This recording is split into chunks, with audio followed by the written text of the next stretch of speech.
You have your posts planned and scheduled. Now, what happens after they're published? You need to analyze the performance. How to analyze?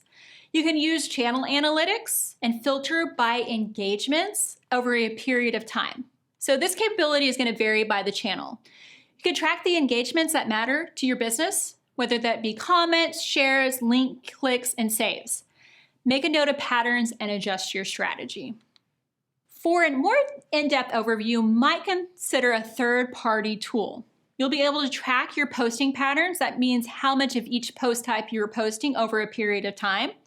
You can track engagement patterns. What type of engagements are you getting? And is the trend up or down? Track your follower growth.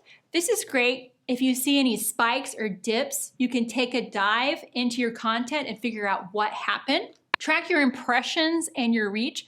Is your content actually even getting out to your target audience?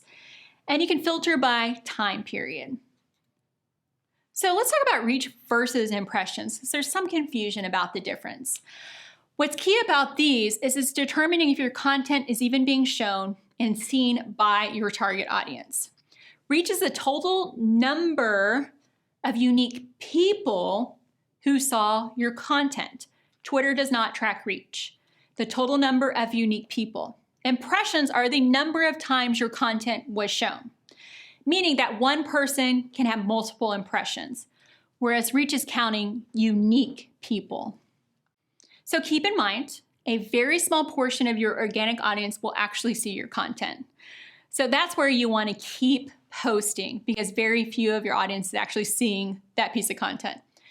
And you also want to focus on optimizing your content so that it does reach more people and engaging your audience. So your content doesn't matter if it reaches people if they're not engaging with your message. So as reach increases, it's naturally going to lead to an increased awareness of your brand. Remember, reach is those unique people who are seeing your content. So the key is to make sure your content aligns with your target audiences. So I talked about, let's say your reach is high, but your engagements are low. That indicates that your content isn't engaging. Your audience is ignoring it. Impression is going to measure your ability to get your content in front of the right audience. So if your impressions rise, it means that your content is appearing more frequently in users' feeds and timelines. So that means that you've optimized your posts for that channel. So keep track of your reach and impressions, but you also want to pair those with engagement.